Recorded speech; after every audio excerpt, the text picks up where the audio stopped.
दापोली मंडणगड विधानसभा मतदारसंघात शिंदे गट आणि भाजपात जोरदार कंदाली सुरू झाल्या आहेत. शिंदे गटाच्या नेत्यांकडून भाजपवर टीका केल्यानंतर भाजप नेते केदार साठे यांनी आमदार योगेश कदम आणि माजी मंत्री रामदास कदम यांच्यावर टीकास्त्र सोडलं आहे. मंडणगड येथे सभेत साठे म्हणाले की आम्ही आमच्या नेत्यांवर पक्षांवर केलेली टीका सहन करणार नाही. आम्ही स्वाभिमानी कार्यकर्ते आहोत. आमच्यावर चांगले संस्कार झालेले आहेत. आमदार योगेश कदम यांनी त्यांची भूमिका जाहीर करावी. वडील जे बोलतात तेच ते बोलत आहेत. आमदार सांगतात भाजपने 50% मतदान केलं. वडील सांगतात भाजपने मतदान केलंच नाही, असं म्हणत त्यांनी पिता पुत्रावर टीका केली आहे. टीका केली. रामदास कदमजी नेते शिवसेनेचे आणि चहापेक्षा किटली गरम आहे म्हणून अवहेलना भारतीय जनता पार्टीची केली. दापोलीच्या तिरस्कार नाक्यामध्ये सभा घेऊन त्या चहापेक्षा किटली गरमचं उत्तर आम्ही जाहीर सभेत दिलं.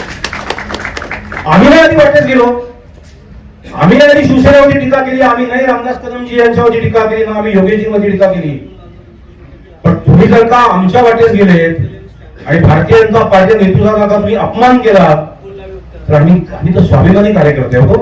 आम्ही काय सोडू का? आमच्या नेत्यावरती टीका केलेली, आमच्या नेतृत्वावरती टीका केली आणि आमच्या पक्षावर टीका केलेली आम्ही कदापि सहन करणार नाही. कारण ते आम्ही स्वाभिमानी गुण संस्कार ह्या पक्षामध्ये आमच्यावरती झाले.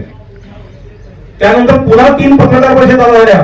पण या 3ही वेळेला ही मंडळी भारतीय जनता पार्टीच्या विरोधामध्ये गेली आणि त्यांनी सातत्याने जाहीरपणाने आपल्या नेत्यांच्या विरोधात प्रकटीकरण केलं.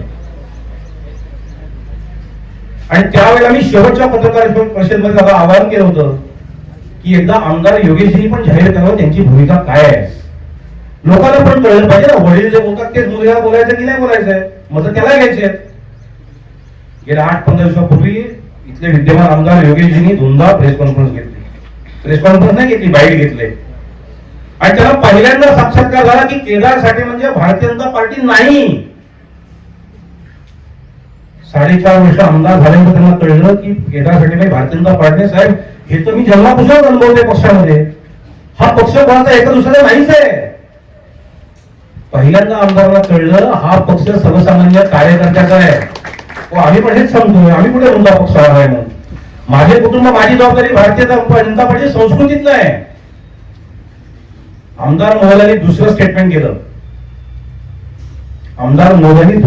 केलं.